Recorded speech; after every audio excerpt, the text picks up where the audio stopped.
Today, we're really getting into something crucial and, frankly, pretty complex. The latest devastating strikes in Ukraine, and specifically how they're sending these ripples, across global politics. We've pulled together quite a stack of sources for you, everything from news reports, transcripts of presidential remarks, right through to some really detailed geopolitical analyses. So our mission, our goal for this deep dive is to kind of cut through the noise, unpack the different layers here. We want to understand the immediate human impact, obviously, but also how key international players are reacting and, what this all really means for the conflict itself and, well, for global stability, too. We'll distill the most important bits, give you that shortcut to being genuinely well-informed, maybe with a few surprising facts along the way, keep you hooked. Yeah, and as we dig in, you'll really see how just one event, one tragic event, can reveal so much, about the shifting dynamics in international relations, the huge challenges of diplomacy, and, of course, the profound human cost of war. We're not just going to look at what happened. We need to understand why it matters and all the different perspectives swirling around it. Okay, so let's start there with the immediate impact. Let's unpack this.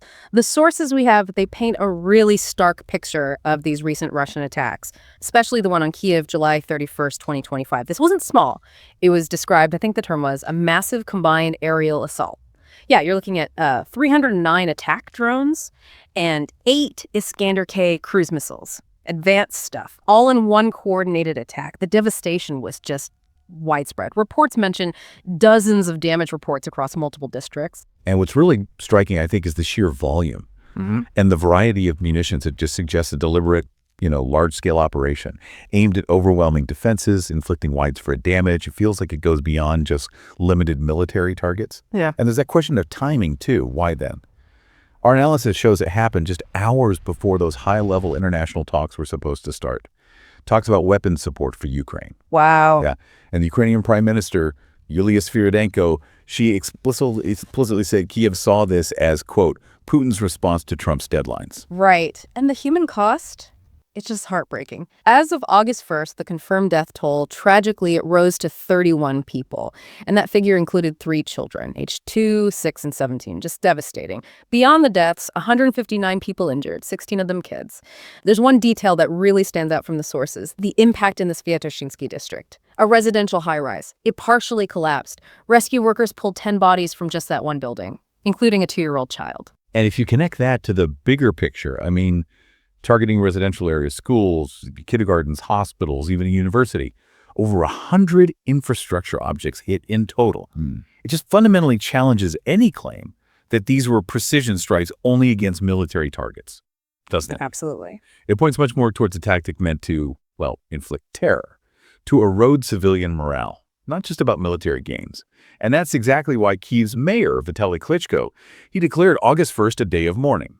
Although it's worth noting, the Russian Defense Ministry claimed their targets were legitimate military objectives and that all designated objects were hit. A completely different narrative. Yeah, completely different. We also came across the story of 10-year-old Timur, killed in Kramatorsk just days earlier, July 22nd. He was just visiting his grandmother. He was the only one who died that night. A 250-kilogram Russian bomb hit her home. He was born in 2015. He'd only ever known war, really, a war that started when Putin was also annexing towns. And his father was killed fighting the Russians just 26 months before. These individual stories, they really put a face to the numbers, don't they? It's not just statistics. Exactly. And all this devastation, this immediate impact, it really sets the stage for, a pretty dramatic shift from one key player. President Trump's reaction is particularly noteworthy here. He came out with a really forceful condemnation called Russia's actions disgusting, a disgrace. He said, quite plainly, I think what Russia is doing is very sad. But he also framed it politically, didn't he? Saying, this is Biden's war. It's not my war. But I said, if I get in, I'll try and get the thing stopped. And he emphasized the human cost again, noting 7,000 Ukrainian and Russian soldiers are dying every week. Right. And that disgusting comment, that marks a really significant pivot in his tone, a major shift. Because you remember previously he'd expressed confidence in Putin's willingness to negotiate. He even at one point sort of blamed Ukraine for the invasion, saying they should have never started it. Yeah, I remember that. And he'd even explored recognizing Russia's 2014 annexation of Crimea. So this is different. Okay, so this stark shift in language. What does it actually mean for his approach now? What's the substance? Well, the reports suggest this hardening stance is a direct result of months of sluggish peace talks. And Moscow just repeatedly failing to engage seriously in those talks. That seems to be the assessment. It looks like his initial, let's say, soft approach just wasn't getting the results he wanted. And that frustration seemed to have boiled over into these concrete deadlines for Russia to end the war. Right, the deadlines. Tell us about those. They sound pretty firm. They are. Initially, back on July 14th, he gave a 50-day deadline for an unconditional ceasefire. And he threatened severe tariffs by early September if it didn't happen. Okay.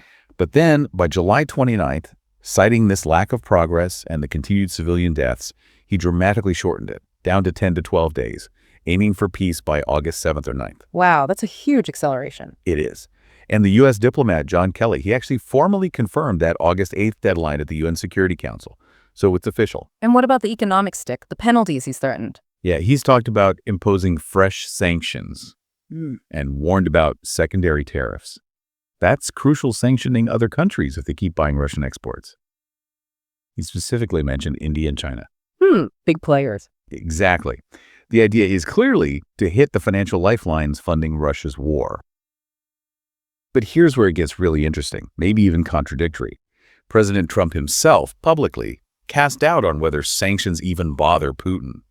He said, quote, "I don't know that sanctions bother him." That's quite the paradox, isn't it? Threatening sanctions while questioning their impact. Talk about mixed signals. Precisely. And he also announced he's sending his special envoy, Steve Witkoff, who's met Putin several times, right? Yeah. Sending him to Russia in the coming days. Yeah, so diplomacy is still on the table, apparently, alongside the threats. It's a complex picture. Okay, so with such a dramatic shift the world's watching, how are different international players reacting? Let's start with Ukraine. Well, Ukraine, understandably, they welcomed this tougher stance from Trump. They see it as strengthening their position. President Zelensky called for, increased pressure on Moscow and additional sanctions. Makes sense. But what's really significant, I think, is that Ukraine has escalated its own rhetoric. They're now explicitly urging allies to pursue regime change in Russia. Wow, that's a big step. Huge. Arguing that lasting peace just isn't possible with the current leadership in Moscow. And remember, Prime Minister Svyrydenko, she directly linked the Kyiv attack to Trump's ultimatums. This is Putin's response, she said. And Andriy Yermak, head of Zelensky's office, he put it bluntly. Putin understands only strength, and that has been conveyed clearly and loudly.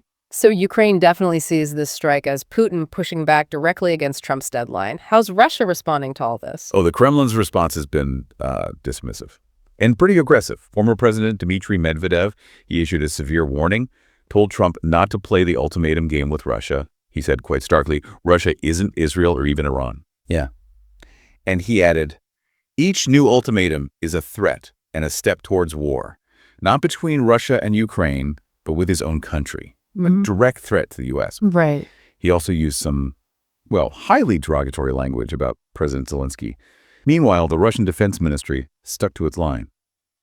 Targets were legitimate military objectives, despite all the evidence of civilian casualties, and the Foreign Ministry repeated their narrative about, neo-Nazis of the Kyiv regime committing atrocities, calling them hallmarks of genocide. The same narrative they've pushed before. Exactly. And they even claim they've developed immunity to U.S. sanctions. It suggests a really entrenched, unyielding position. They're not plinking. Okay, so what about here in the U.S.? How's this landing politically at home? Well, as you might expect, reactions are really mixed. It reflects those deep partisan divides we see so often. Some Republicans, while generally agreeing, condemn Russian aggression, they question dealing with Zelensky. Others praise Trump for putting America first. And some anti-aid Republicans were very blunt, not another penny for Ukraine. Right, that faction is still quite vocal. Very. In complete contrast, you have Democratic leaders strongly condemning Trump's actions and his rhetoric. Senate Minority Leader Chuck Schumer accused him flat out of doing Putin's dirty work. Strong words. Yeah. And Senator Chris Murphy described the meeting as a planned ambush designed to embarrass President Zelensky to benefit Putin. So this fragmentation, this division within the U.S. political system, it could really undermine the consistency of American foreign policy going forward. Definitely something to watch. How are European and NATO allies taking all this, especially the new ultimatums, the shift in tone? Broadly, they condemn the Russian attacks, as you'd expect. The EU's foreign policy chief, Casualties, called the actions depraved, and she emphasized, more weapons for Ukraine and tougher sanctions on Russia are the fastest way to end the war. Pretty clear stance there. NATO Secretary General Mark Rutte confirmed that President Trump was, quote, irritated with Putin for not engaging seriously in peace talks. And Rutte said Trump sought to ramp up support for Ukraine. There was also that announcement from Trump that U.S. weapons shipments, including crucial Patriot air defense missiles, would now be paid for by NATO allies. Okay. So the aid continues, but the funding mechanism shifts, ties into the America First idea. Exactly. It suggests a pragmatic alignment on the immediate need for Ukrainian defense. Get them the weapons. But Callas's comment about needing a new leader in Russia, that reveals some underlying anxiety. There's still lingering distrust about long-term U.S. reliability given the history and the rhetoric. Okay, makes sense. And finally, the UN. What's their role or reaction here? Well, as we mentioned, the U.S. diplomat John Kelly formally told the UN Security Council about that August 8th ceasefire deadline. And Ukraine's deputy UN ambassador, Kristina Hayovashin, she called for unity, resolve, and action from the international community. She also reiterated Ukraine's demand of full, immediate, and unconditional ceasefire. But these discussions really just highlight the inherent limits of the UN, right? Especially with Russia holding veto power. Exactly. It makes enforcing peace or even sanctions incredibly difficult through that channel when a permanent member is directly involved like this. So let's step back again. Consider the wider implications. What does this all mean for the bigger geopolitical picture? Trump's tougher talk seems to signal a potentially more confrontational phase in U.S.-Russia relations. It really looks like his earlier bet on personal diplomacy with Putin just hasn't paid off. Sources suggest Putin effectively, blew him off and just kept dragging out the idea of negotiations. Right. And this leads to a really crucial insight, I think. What are Putin's actual objectives here? The analysis strongly suggests his maximalist goal remains the effective end of Ukrainian statehood. Meaning dismantling Ukraine as an independent nation. Pretty much. Yeah. And that goal is just fundamentally incompatible with any negotiated settlement that preserves Ukraine's sovereignty. Yeah. Which implies that these peace talks, at least for now, are largely performative. They're not about finding a real resolution based on current realities. Okay.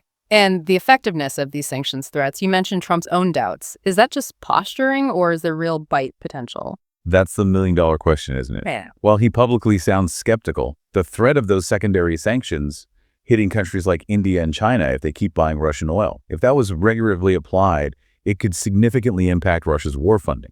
It could really disrupt those critical revenue streams. But the challenge is actually doing it. Absolutely. The challenge is the political will of the U.S.